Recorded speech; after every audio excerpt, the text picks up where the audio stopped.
वृंदावन की चींटियां। प्रेरक कहानी। एक सच्ची घटना सुनिए।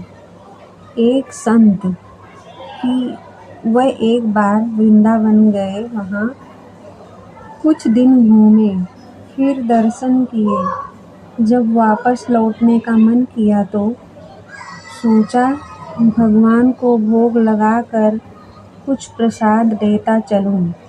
संत ने रामदाने के कुछ लड्डू खरीदे, मंदिर गए, प्रसाद चढ़ाया और आश्रम में आकर सो गए। सुबह ट्रेन पकड़नी थी। अगले दिन ट्रेन से चले। सुबह वृंदावन से चली ट्रेन को मुगल सराय स्टेशन तक आने में शाम हो गई। संत ने सोचा अभी पटना तक जाने में 3-4 घंटे और लगेंगे। भूख लग रही है। मुगल सराय में ट्रेन आधे घंटे रुकती है। चलो हाथ पैर धोकर संध्या वंदन करके कुछ खा लिया जाए। संत ने हाथ पैर धोया और लड्डू खाने के लिए डिब्बा खोला। उन्होंने देखा लड्डू में चींटे लगे हुए थे। उन्होंने चींटे को हटाकर 1-2 लड्डू खा लिए। बाकी बचे लड्डू प्रसाद बांट दूंगा ये सोचकर छोड़ दिए। पर कहते हैं ना, संत हृदय नवनीत समाना। बेचारे को लड्डुओं से अधिक उन चींटी की चिंता सताने लगी। सोचने लगे ये चींटे वृंदावन से इस मिठाई के डिब्बे में आए हैं। बेचारे इतनी दूर तक ट्रेन में मुगल सराय तक आ गए। कितने भाग्यशाली थे, उनका जन्म वृंदावन में हुआ था।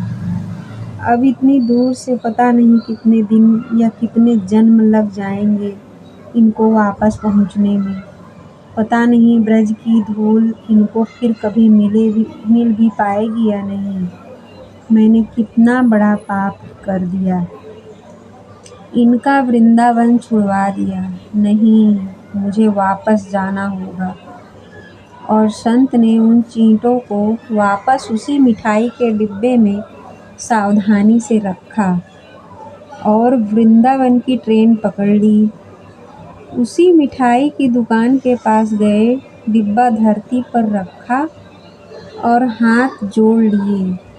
मेरे भाग्य में नहीं कि तेरे ब्रज में रह सकूं, तो मुझे कोई अधिकार भी नहीं कि जिसके भाग्य में ब्रज की धूल लिखी है उसे दूर कर सकूं। दुकानदार ने देखा तो आया, महाराज चींटे लग गए तो कोई बात नहीं, आप दूसरी मिठाई तौलवा लो।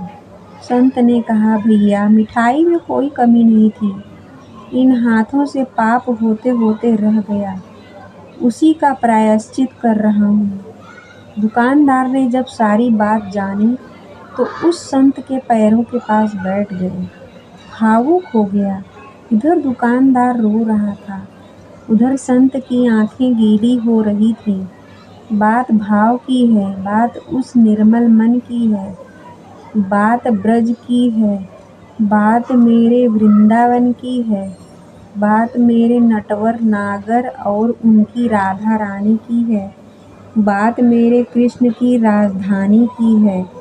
बूझो तो बहुत कुछ है, नहीं तो बस पागलपन है, बस एक कहानी।